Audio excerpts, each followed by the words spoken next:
everyone, and welcome back to the Ancient History Jewelry Stories podcast. We started a new Deep Dive Wednesday series this month, and these next two podcast episodes are going to be a companion piece to that series. We are focusing on the history of gold and silver this month, with this first podcast episode being devoted to everyone's favorite noble metal, gold. Most of you already know me and this whole jewelry history thing from my Ancient History Jewelry Stories video series, where I make daily videos approaching history through the lens of jewelry. If you aren't familiar with my videos and just stumbled upon me by chance, welcome. My name is Melise, and I am a goldsmith trained in ancient techniques.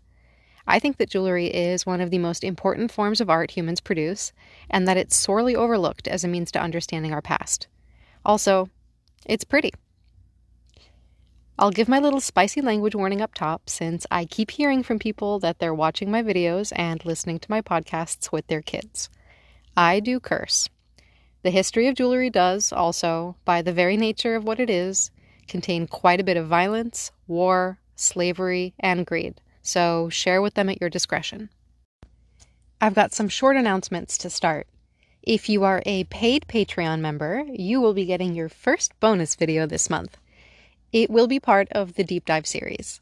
If you, too, would like to have access to bonus episodes, as well as the ability to vote on future video and deep dive topics, you can join me at patreon.com/ancienthistoryyjewelrystories and join at the $5 a month tier. For those of you who missed my exasperated announcements on my social media accounts, I can unfortunately not take requests for video topics because I am already working through my own list of way too many pieces to tackle, and I'm being inundated with requests from people every day. Some of them aren't even nice about it. That means that the only way to have a say in what I'm going to talk about in the future is to essentially buy me a cup of coffee every month. I'm not easy to sway, but it can be accomplished with the promise of a latte. I've also gotten a few people asking about possible merch, which is super, super flattering. I can't believe that people want to carry a tote bag or wear a hoodie commemorating my nightly hyperfixation on my special interest. I'm toying with the idea of something that says, "That asshole Christopher Columbus." Let me know if you'd want to put your groceries and library books into a bag that shit-talks notorious cretin and human rights violator Cristoforo Colombo. Now, on to the good stuff. The reason we are here, and frankly, one of the reasons humans have been doing cool, violent, and weird shit for about as long as we've been around. Gold.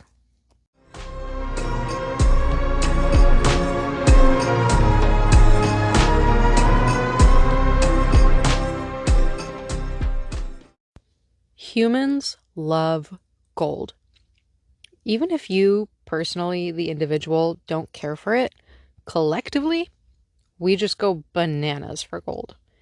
One unifying trait, something that is shared across all cultures, everywhere in the world, across the ages, is the human love for things that are shiny and pleasant to look at. We are great collectors of pretty things, whether animal, mineral, or vegetable. We even like to collect things that are not meant to stand the test of time, ephemeral things like flowers, drying them in between the pages of a book or encasing them in resin, hair from a loved one, bits of silk lace, paper. We find ways to make things impervious to the passage of time so that we can hang on to them for as long as possible. We even collect words, using language and letters to immortalize them. One of the defining features of gold is that it is simply not corrupted by time in the same way that other things are. We are sentient creatures with a finite lifespan, and in a way, we are cursed to understand what a short time we have on this planet. It makes perfect sense to me that we would be absolutely enamored with this magical element that does not seem to age or fade, is infinitely reusable, loses none of its luster, and never corrodes. It is flexible when necessary, but equally rigid when required. When mixed with just the right amount of two similarly intriguing metals, silver and copper, a delightful rainbow of yellows, peaches, oranges, and reds can be achieved. For those of you wondering why I didn't mention white gold, we will get to that. Let's start with the very basics, the science class stuff. Gold is a metal and an element, number 79 on the periodic table. The symbol for gold is Au, which comes from the Latin word for gold, aurum. This word itself is derived from the name of the golden goddess of the dawn, Aurora. The word aura shares the same source. It is a noble metal, which is a class of metals that are resistant to corrosion. This group includes platinum, rhodium, and a small handful of others. Silver and copper are sometimes included in this group, but we will get into that a little bit deeper in the silver episode. Gold is often found in a naturally occurring alloy, which is what you call a mix of metals. This alloy is called electrum. It's a mix of gold with silver and or copper. Depending on where it's found, the percentages can vary greatly, changing the color and hardness of the gold. Electrum is found in colors ranging anywhere from pale yellow to deep orange. Many of the oldest gold adornments and artifacts are made out of naturally occurring electrum. In its pure form, what we would call 24-karat gold in much of the world, gold is bright orange-yellow, incredibly dense, sensationally malleable, and highly ductile. What do malleable and ductile mean? Malleable refers to a material's ability to deform without cracking under compressive stress, so hammering and rolling through a mill. Ductility refers to a material's ability to stretch without breaking. Gold, being both malleable and ductile, can be hammered and rolled into sheets a fraction of a millimeter thick, or pulled into wire the width of a hair. This means that an accomplished goldsmith can make a small amount of gold go a very long way, and this is a property of gold that's been exploited for as long as humans have been using the material. You may be familiar with the technique of gold leafing, where fine gold foil is adhered to a surface to mimic the look of solid gold using a tiny fraction of the material. A 5mm gold nugget can be hammered and beaten into a sheet of foil that covers 5 square feet. You can see how this quality of gold can be exploited to make a small quantity look much, much larger. Gold is also a wonderful conductor of heat and electricity, being used in the modern age to help power our electronics. When I buy my gold or trade in my scrap gold for clean gold grain, it's coming from a refinery that is harvesting the majority of their gold from recycled electronics. Don't trash your electronics, kids. I mean, don't try to sell them for gold either. You need a lot of tech to get a decent amount of gold, but definitely recycle your old stuff. Right after you wipe your hard drive with a magnet. Refinery, scrap, recycled electronics. We're veering into the boring bits, so let's get back on track. Gold is infinitely recyclable. When you think about it, that seems kind of obvious, right? I think most people are familiar with the idea of melting down old jewelry to make new jewelry, though that is a gross oversimplification of the process.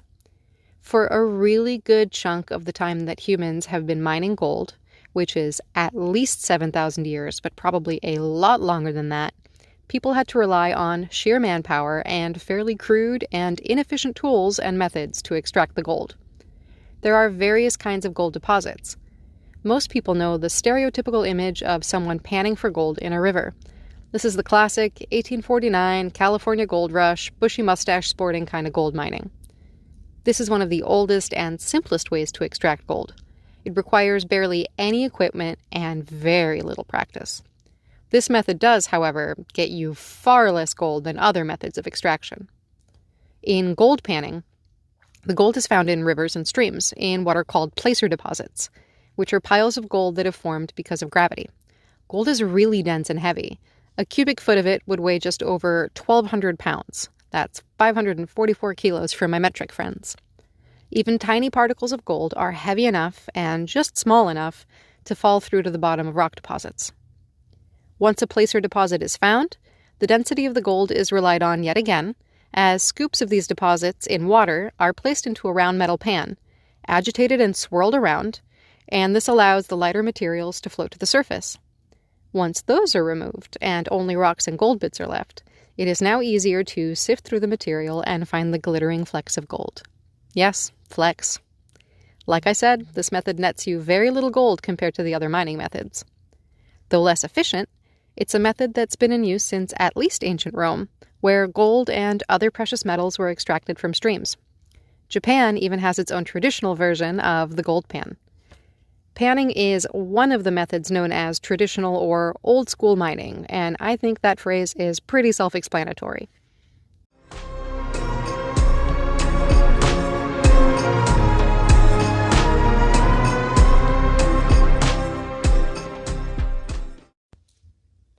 Underground gold mines can be traced back to at least ancient Mesopotamia, so around 4000 BCE.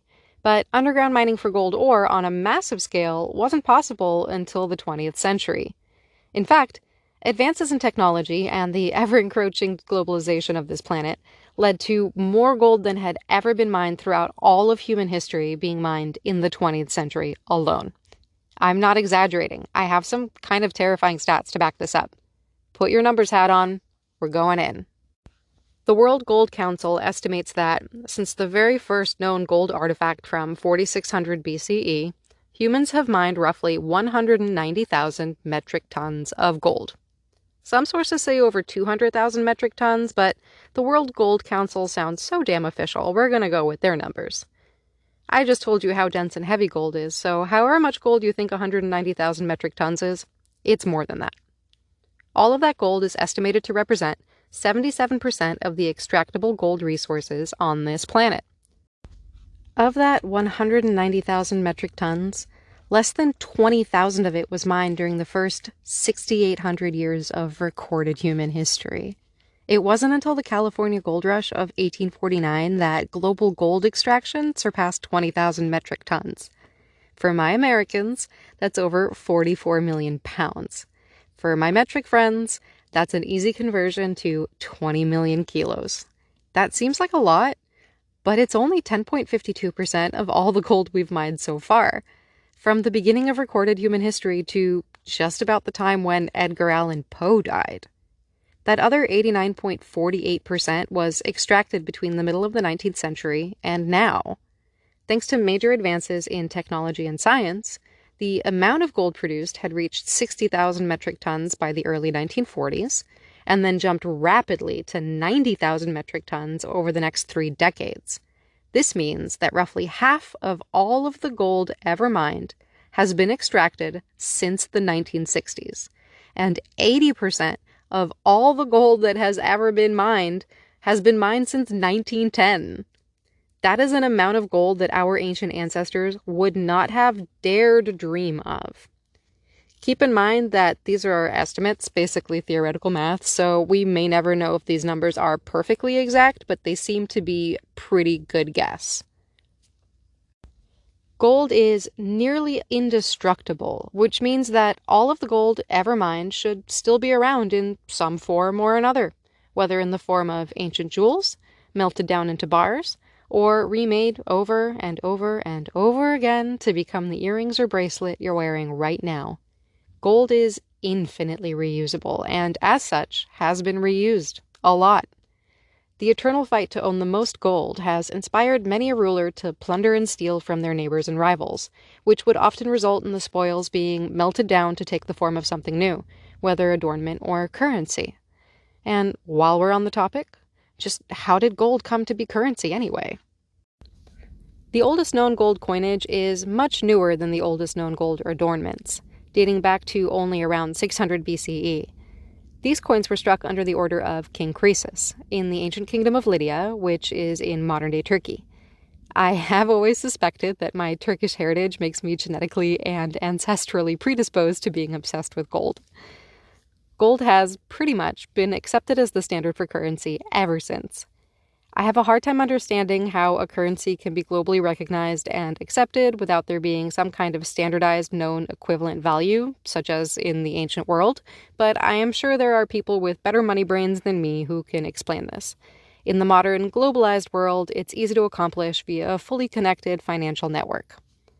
Anyway, we aren't really here to talk about the financial side of gold. We are here to talk about the interesting stuff. Back to that whole all the gold ever mined thing. Though gold deposits occur throughout the world, most of the gold that has been mined throughout human history has come from just 3 places: China, Australia, and South Africa. As of 2016, the United States sits just behind them as the fourth largest producer of gold. 40% of the gold mined throughout all of history has come from just one mine, and my apologies, I'm going to butcher this. It's the Witwatersrand Basin mine in South Africa. In 1970, before other large gold mines were located, that mine alone accounted for 80% of global gold production. In the United States, Nevada, while being called the Silver State, is the reigning gold king. There are also some wild stories, myths, fables, conspiracies, whatever you want to call them, about secret gold mines being lost in the American Southwest. The most famous is the story of the Lost Dutchman mine, supposedly found somewhere in Arizona. There are a handful of similar stories, weaving together tales of lost Apache gold, the luck of a German immigrant, which would be the titular Dutchman, and the promise of rediscovery of riches. In most of these stories, the gold is supposedly found in a rich Apache mine, involves the murder of Europeans by said Apache, and later rediscovery when a kind-hearted white man helps a sick or wounded member of the Apache tribe, who divulges their secret. Of course, we can assume that all of these stories are bullshit. A patently New World racist tall tale that gets to paint the quote-unquote natives as brutal, greedy, and obsessed with gold, while ignoring the fact that the white protagonists in these tales are brutal, greedy, and obsessed with gold. While I don't doubt that there are unknown gold deposits in the USA, I do doubt the veracity of these stories, mostly because humans, as a group, are absolutely awful at keeping secrets. The locations of these so-called lost mines would have been found and exploited by now. If you are still wondering why the hell humans find gold so valuable and go to such great lengths to possess it, let's go back to one of gold's most important qualities. It does not corrode. Combine this with the fact that it is the color of the setting or rising sun, and you have a recipe for mythology. Because of its glow and apparent incorruptibility, gold has always been associated with immortality and the divine.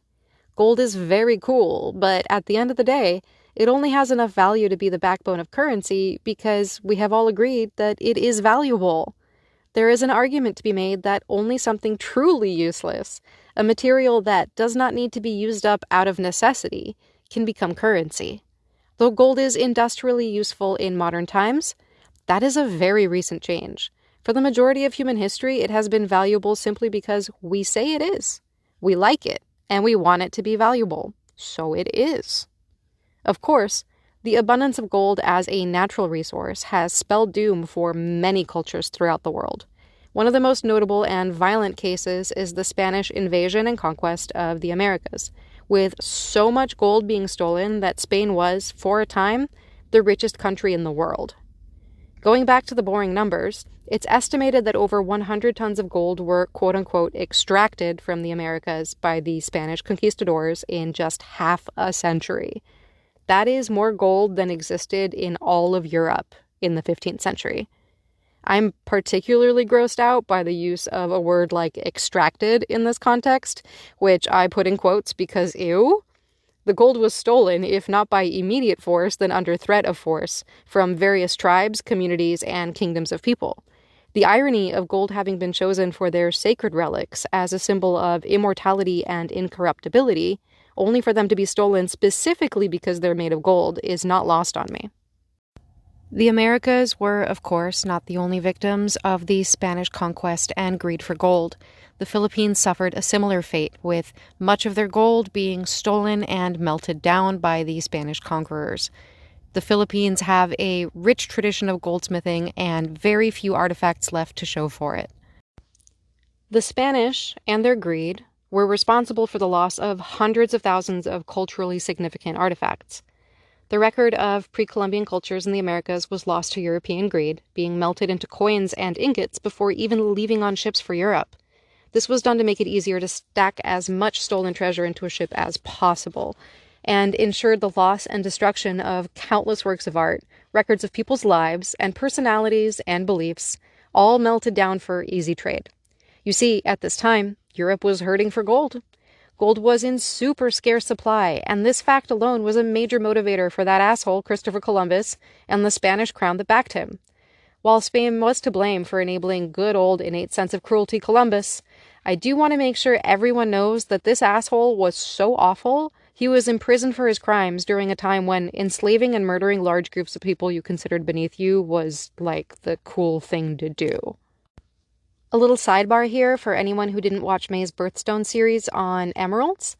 The Spanish rape and pillage of the Americas also led to an insatiable taste for Colombian emeralds, which were stolen and extracted in the same horrifically violent ways as gold.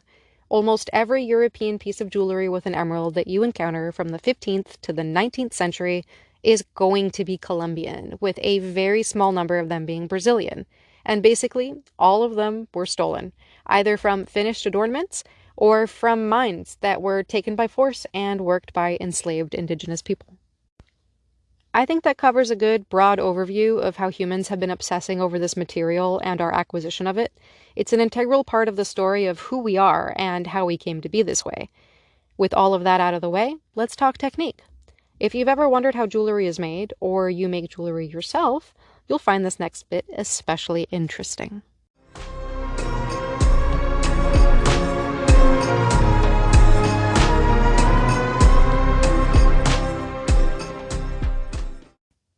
The earliest gold adornments are actually rather sophisticated bits of metalsmithing, which leads me to believe that they are far from the actual oldest, just the oldest ones we've found. The pieces, found at Varna in Bulgaria, date back to around 4600 BCE, and include beautiful bangles, beads, plaques, and half-domed appliques. There's even an axe with a golden handle. Most of these pieces are made from sheets of gold, which has been sawed into shapes and hammered into round forms and impressive hollow bangles. These are all techniques that are still in use today, building the backbone of metalsmithing techniques.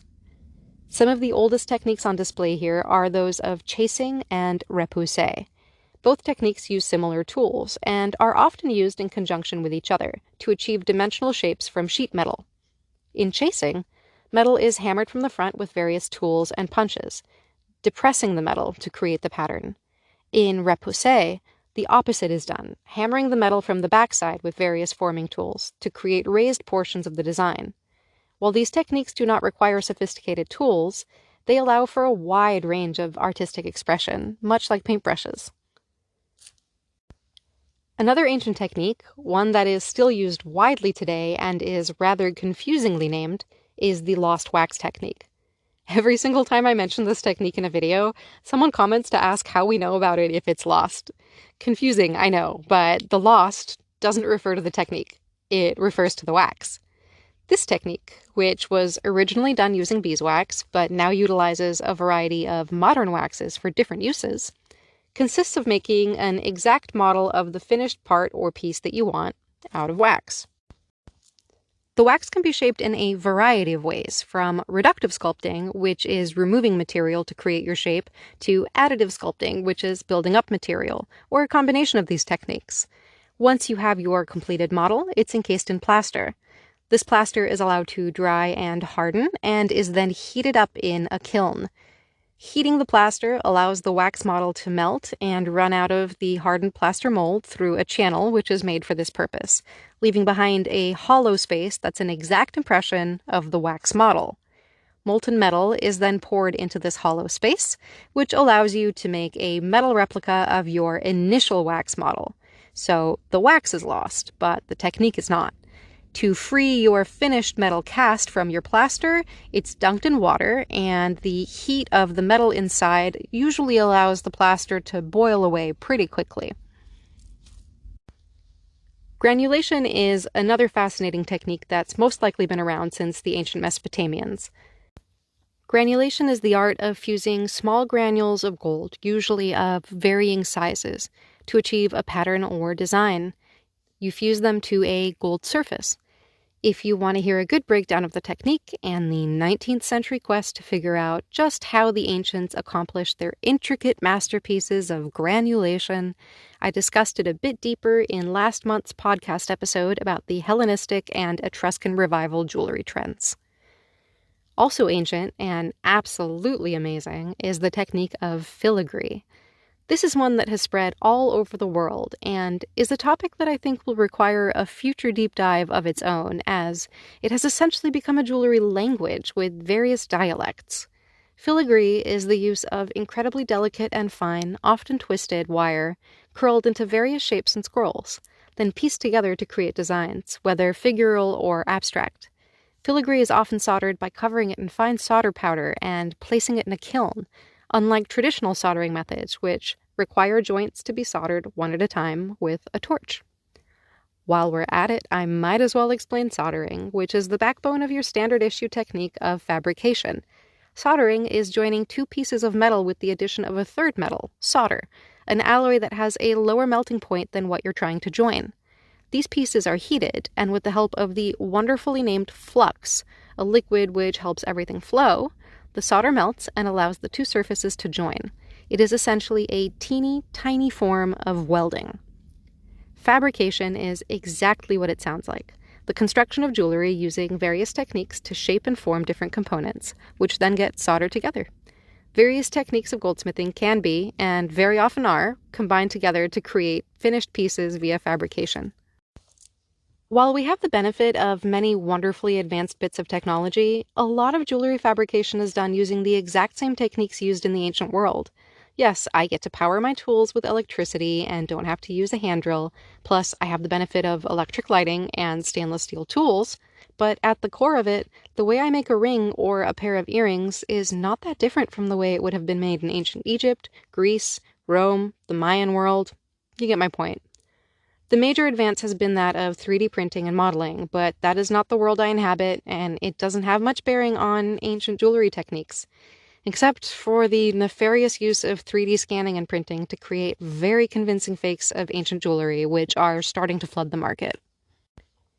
I said further up top that I'd get back to white gold. People are always a little bit shocked that it's a fairly recent invention. If you remember earlier in this episode, I mentioned that gold is often found mixed with silver and copper in a naturally occurring alloy called electrum. It's found in a range of colors, but those colors don't ever include white. In fact, white gold isn't quite white, but really more of a bright gray.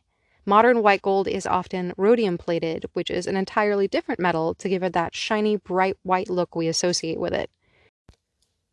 White gold was originally invented in the early 19th century using a mix of gold and palladium, which is another noble metal that doesn't corrode. It was used rarely and not very fashionable.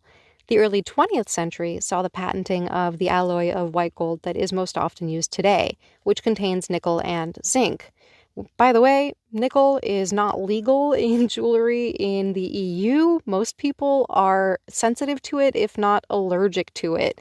Only American white gold contains nickel. It's not a good look. It's an exceptionally hard and brittle alloy and was invented to replace platinum, which is both far, far pricier and was eventually rationed during World War II along with other precious metals. This led to a surge in interest in lower purity gold alloys like 10-karat white gold. This is my own little bit of personal bias, but I both don't like the look of white gold and I hate working with it as it's quite brittle and unforgiving. I don't really categorize it with other colors of gold in a historical context because ultimately it's a metal that was created to pretend to be platinum, not a naturally occurring variant of gold that would have been used in the ancient world. Not related to white gold, but the scarcity and rationing of precious metals during World War II also led to a lot of existing jewelry being melted down and reworked. And as such, many wonderful Victorian, Georgian, and Edwardian era pieces were lost to time as they were deemed too old-fashioned to be worth keeping in their current form. Now, this is not exclusive to World War II. This is actually really common across a lot of cultures that prize gold for adornment. In fact, it's very hard for me to find any examples of Indian jewelry earlier than the 14th or 15th centuries because they had a long-standing culture of melting and recycling gold for new pieces. This was also the case throughout a lot of European and American history, although not to the extent that it happened in World War II with all of the precious metals being rationed.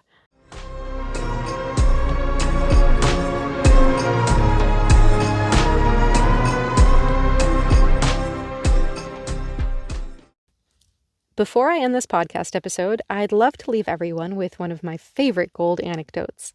This is maybe true, maybe historical exaggeration, but I love it anyway.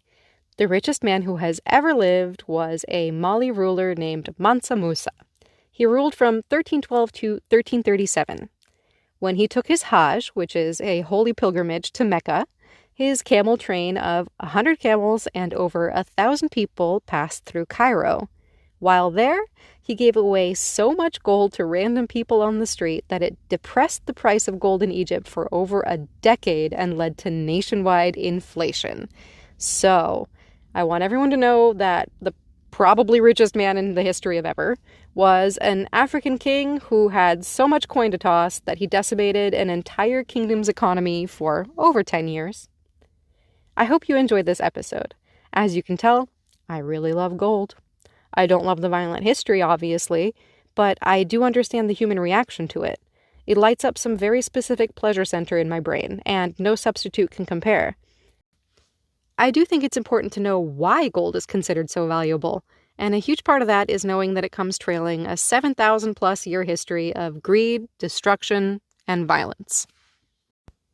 If you liked today's episode, please leave me a review and a rating wherever you're listening to this, because now that I got it up on Apple Podcasts, it seems to be available in all sorts of weird corners of the web. If you want to watch my daily ancient history jewelry stories videos, you can find me on Instagram, TikTok, and YouTube under the username moonhoney.jewelry. If you're like, oh my god, oh no, what social do I follow you on? TikTok and YouTube have slightly longer videos whenever there is a little more context to give, but Instagram's got the better comments. If you want to see my goldsmithing work and the jewelry that I make, you can find that at shopmoonhoney.com. If you'd like to hold sway over the content I produce and have an opportunity to vote on future video and podcast episodes, or just want to support this weird little jewelry history thing I'm doing, you can join me at patreon.com/ancienthistoryjewelrystories. There is a free tier, and people do keep joining it, which is very cool, but you can only vote if you join at the $5 a month tier. As always, thanks for being here. See you in a couple of weeks for the next episode on the history of silver and for more ancient history jewelry stories.